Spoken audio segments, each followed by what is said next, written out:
Now, some styles of music are surrounded by a cloud of the unknown. It seems like an impossible task to penetrate the secrets of such a complex sounding musical style. It's like with jazz. Listening to jazz and watching musicians play all those notes, extended chords and crazy skills on arpeggios makes you realize that you might have a long way to go to even begin to understand what they are doing. Another style that has the same notorious reputation is with no doubt progressive rock and progressive metal.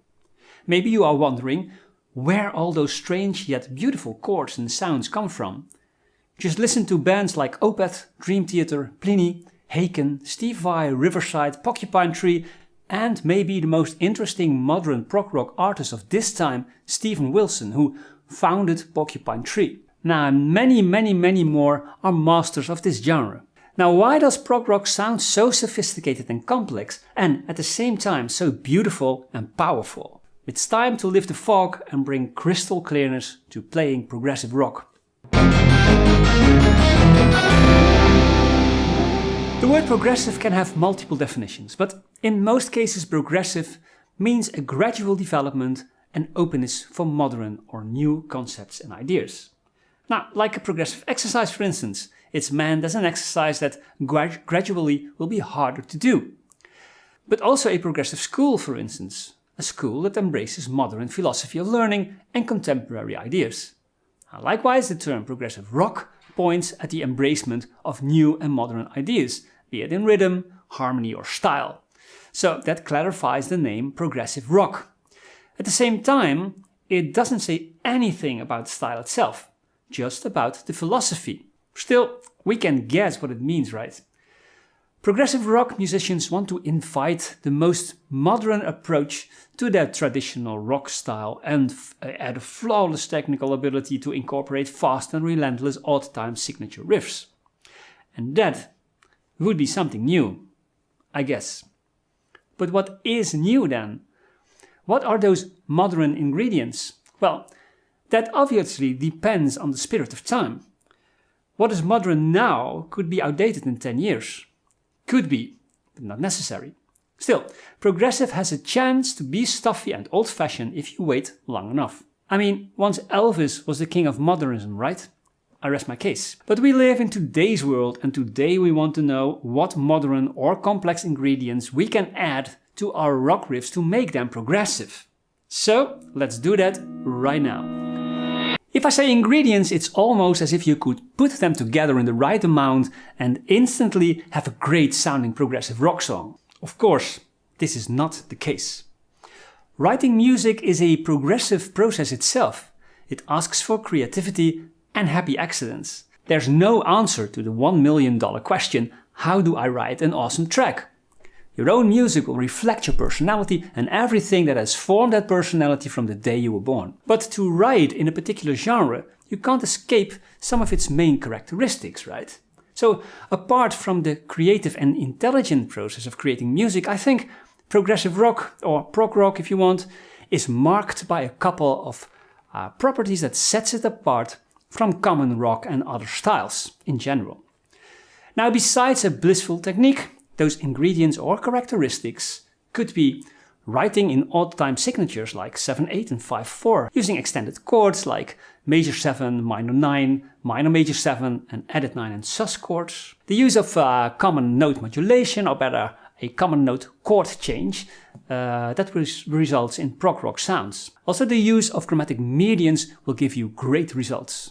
Using dissonant intervals like the second, the tritone and the seventh, and the use of modes and non-diatonic scales for an outside sound will work very well in this style of music. Now, I think these 6 ingredients are the most important aspects to create a proper prog rock or prog metal riff.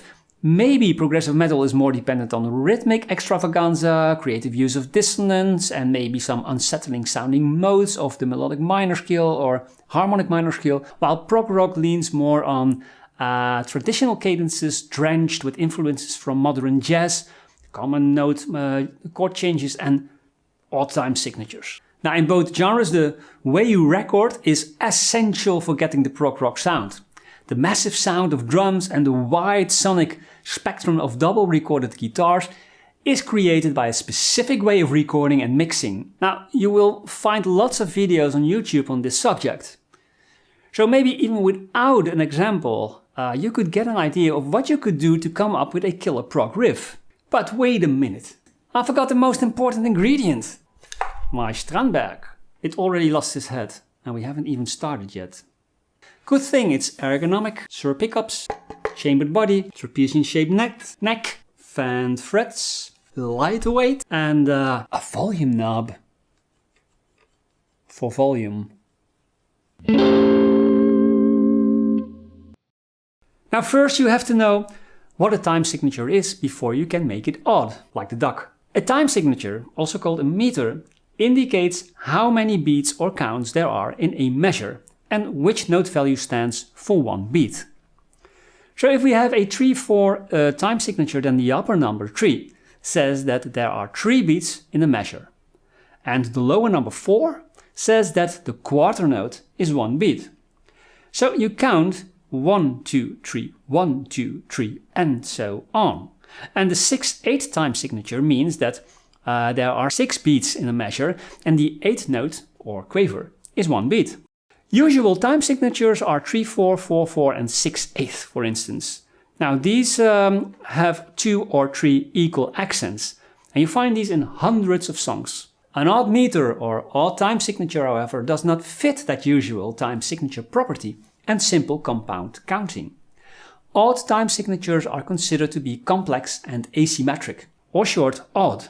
Now this is not a tutorial about odd time signatures, but I can tell you this. An odd time meter is a complete different way to experience music and rhythm in particular.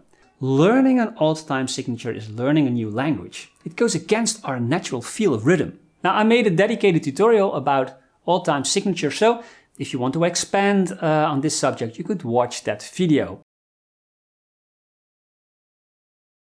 Now the most common odd time signature is probably the 5/4 time signature. It's not really a 4/4 time signature with an extra beat, but more like a compound rhythm that consists of 3 + 2 beats.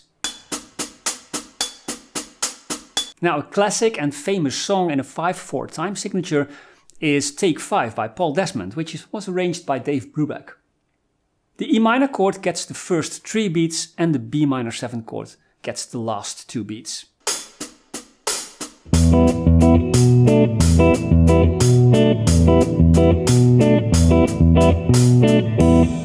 A riff in such an odd 5/8 or 5/4 time signature could look like this. I use a fingerstyle pattern on the E minor added 9 chord in a 5/8 time signature, and the pattern follows a 3 + 2 division of the 5 beats in a measure. At the end I use a descending bass line in the same rhythmic pattern, 3 + 2.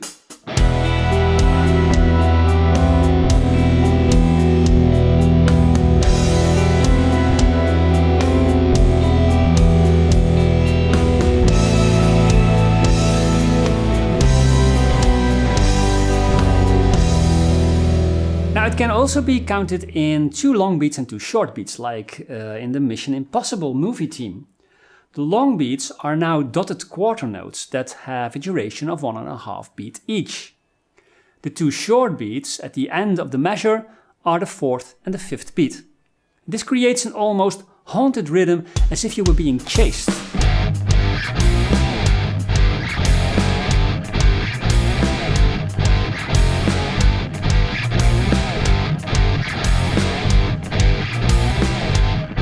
Now a simple progressive rock riff, which is a contradiction in terms, by the way, based on this idea can look like this.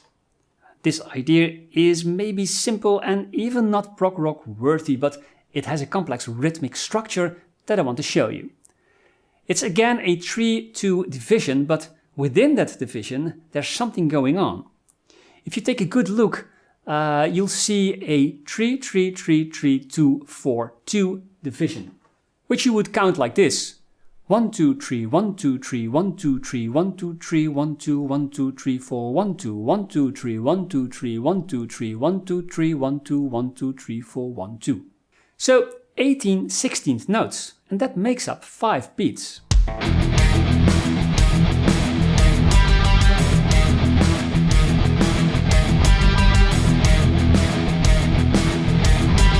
Now another great odd time signature is the 7/4 or 7/8 time signature. And this is a compound rhythm of 4 plus 3 and can be counted like this.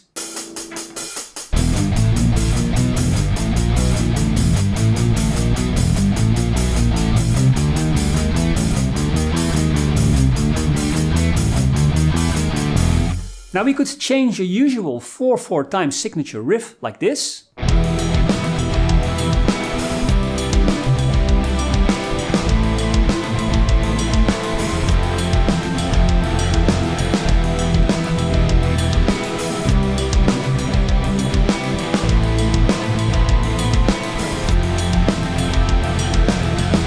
Into a 7/8 time signature like this.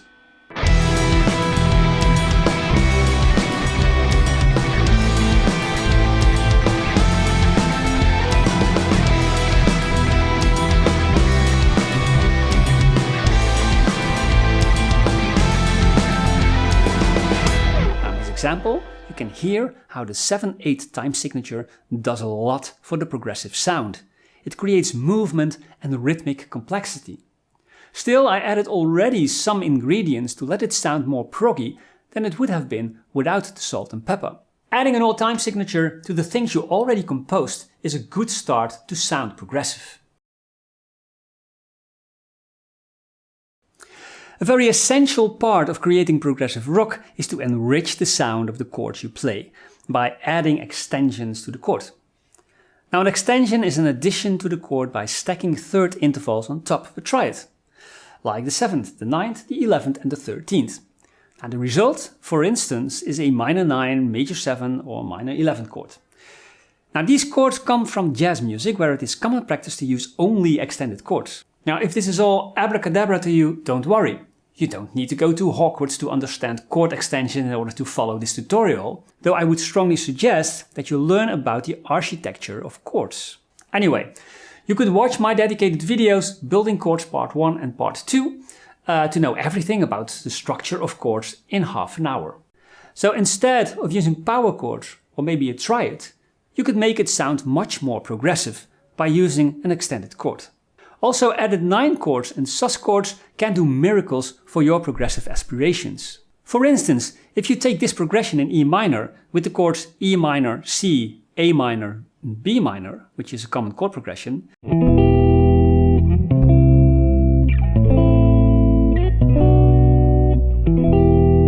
you can turn this into extended chords like this: E minor 7, C major 7, A minor added 9 and B minor 11.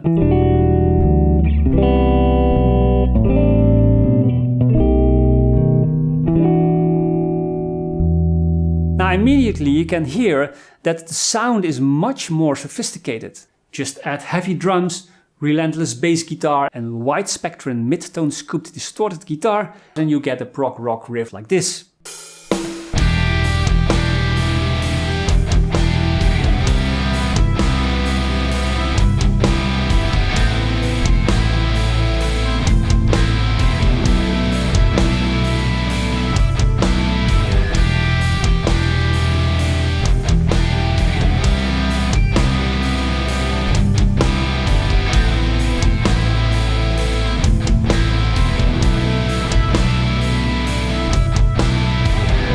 Also, specific cadences and theoretical concepts can be extracted from the jazz idiom, like the tritone substitution, for instance. Now, if you want to know what a tritone substitution is, watch my video or any other video on YouTube about that subject. It's a technique that is quite easy to understand and fun to use.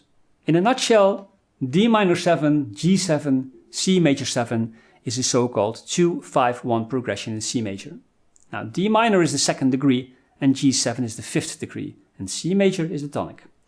The dominant G7 chord can be replaced or substituted by a dominant 7th chord that is a tritone away, and that is the D flat 7 chord, and is now the tritone substitution for the G dominant 7 chord. Now instead of playing a 2 chord in C major, we'll now play a 2 chord in relation to the new tritone substitution D flat 7, and that is the A flat minor 7 chord. This progression should lead to the G flat major 7 chord, because A flat minor 7, D flat 7 and G flat major 7 is a 2-5-1 in G flat major. Now in this tritone substitution, the A flat minor 7 and D flat 7 chord lead to C major 7, and that results in a specific sound. And in jazz, this could sound like this. Now changing the D flat dominant 7 chord into a D flat minor 7 chord to let it sound somewhat more vague, and choosing a smooth ballad style, it sounds like this.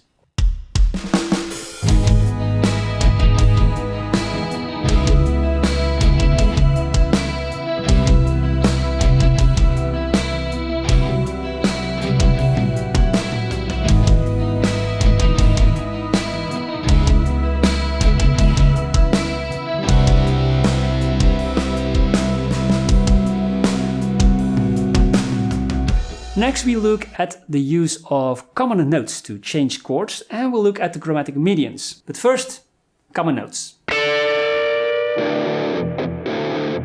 Now a very effective way is to glue chords together that do not have an obvious diatonic or functional harmonic relationship. Using a common note justifies playing two of those chords after one another so that the listener accepts the two different chords as being part of one progression.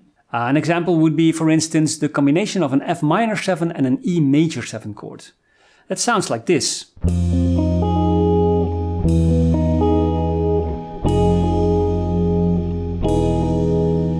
Now the chord change is very smooth because of two common tones. The minor 7th E flat and minor 3rd A flat in the F minor chord are enharmonic equal to the D sharp and G sharp, which are the major 7th and the major 3rd in the E major 7 chord. You just have to know that a major 7 chord preceded by a minor 7 chord that is a half step higher sounds pretty well. It sounds a bit mysterious and jazzy, and in the right arrangement it can also sound very proggy rocky.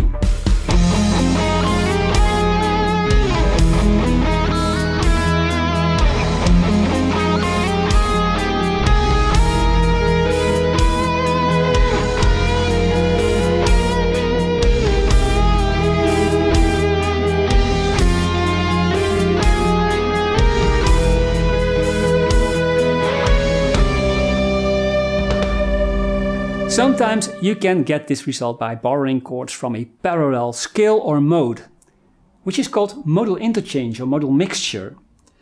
Now with parallel modes we're dealing with different scales, but they have the same tonic. For instance, E major 7 and B major 7 have two notes in common, the note B and the note D sharp. Still, the B major 7 chord does not belong to the E major key. Instead, the B major 7 chord is borrowed from the parallel E Lydian scale. And this makes the progression a modal interchange or modal mixture. So you can always borrow a chord from a parallel mode, like E major and E Lydian in this case.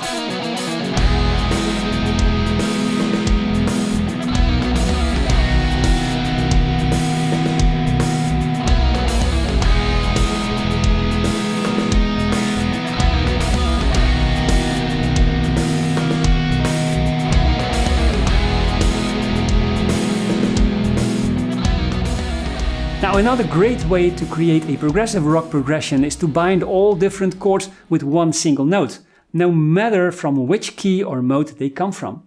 Now you can play any chord as long as it has that common note. A perfect example is the song Bad Asteroid by Guthrie Govan, where he glues all chords together with the note E, as he explains in his Professor Shred lesson number 5 about 16-note tapping. Now the chords that Guthrie uses are C over B flat, which is B flat Lydian, A over B, which is B11, C dominant 9, F major 9, A flat minor 13, G 13, B flat major 7 sharp 11, and E minor 11. As you can see, the note E is present in all the chords, gluing it all together. The whole progression sounds like this.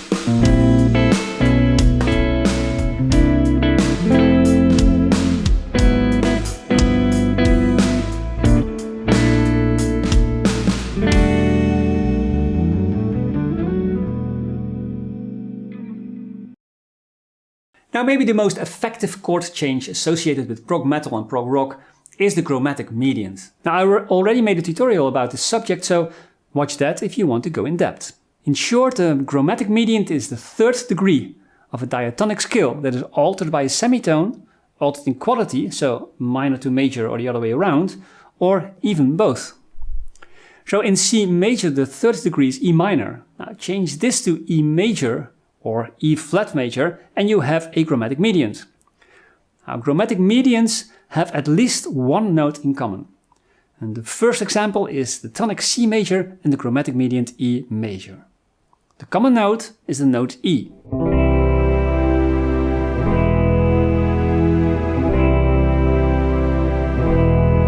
The second example is the tonic C major and the chromatic mediant E flat major. The common note is the note G.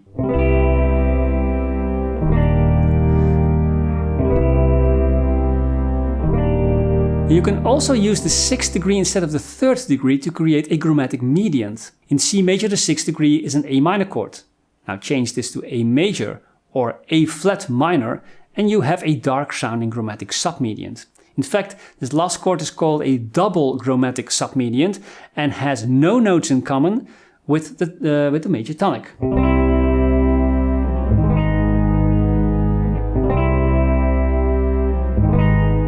The sound is very specific and perfect for the progressive modern sound. In the next example I use a C minor chord, a double chromatic mediant A flat minor and the fifth degree G major. The improvisation follows the chords. C minor over the C minor chord, A flat minor over the A flat minor chord and G Lydian over the G major chord for some extra contrast.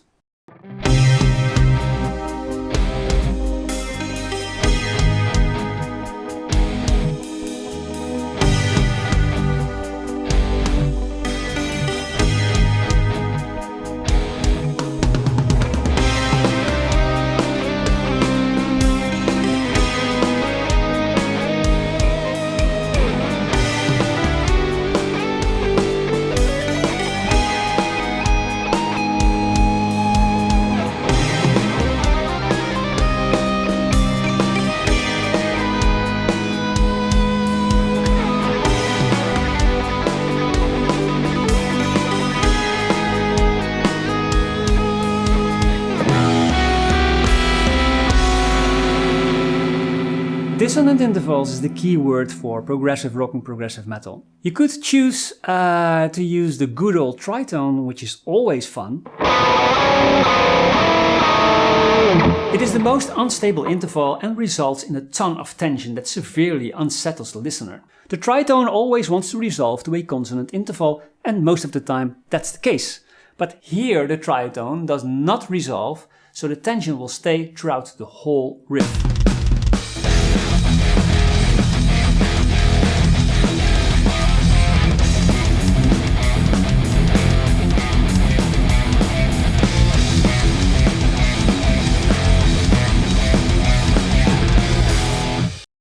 Or you could play a second interval and a seventh interval. Now in the second section I use a minor seventh and a major seventh interval and the second interval over the E minor chord in the last section. Both intervals will do the job. The F sharp over an E minor chord creates an E minor 9 sound.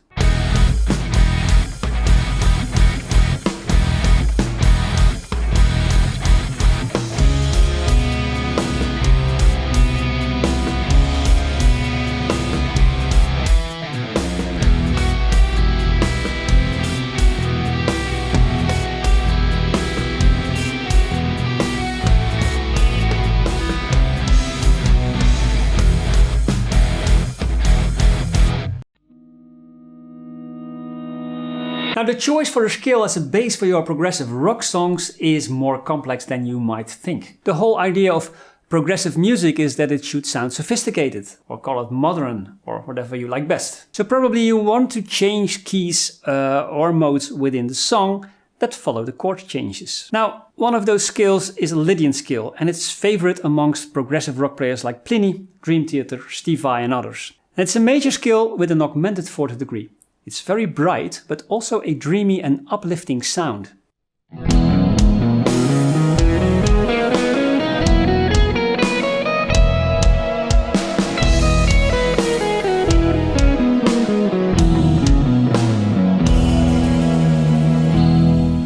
can play this scale over any major and major 7 chord. And the sharp 4 will work as a sharp 11 degree and can also be added to a power chord, like this.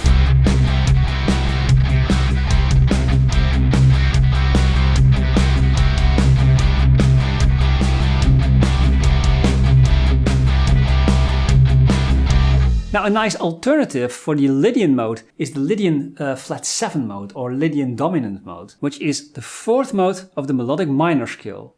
Now, it's a Lydian scale with a minor 7th degree. This creates a darker sounding Lydian scale.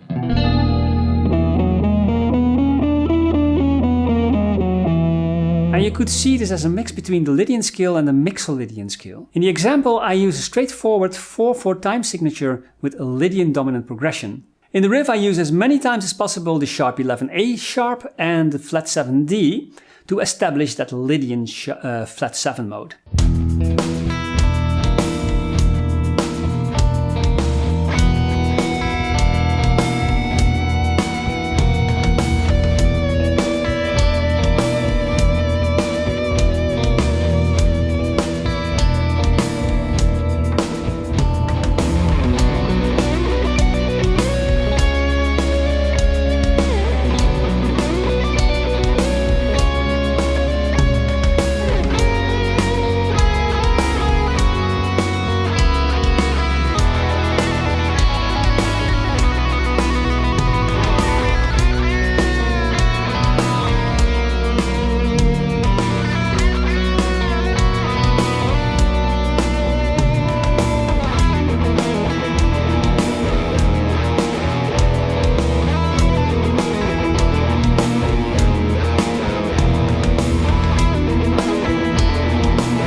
Now, I'm not going to give examples for every potential scale out there, but I think you get the picture. I mean, other scales you could use are, for instance, the whole tone scale, harmonic minor scale, the Phrygian dominant scale, which is a mode of the harmonic minor scale, by the way. You know, just experiment with these scales and find some others that are used by prog rock musicians. And don't forget, a good old minor scale is still a good choice for a killer prog rock riff. Now, writing progressive rock music is not easy. Even if you know all the ingredients, you still have to cook. And to come up with riffs that catch the essence of the style could prove to be a challenge. Now, therefore it's best that you learn about common cadences first. Just learn a few by heart, and if they sound poppy and not at all big birdy progressive, then start to change those progressions.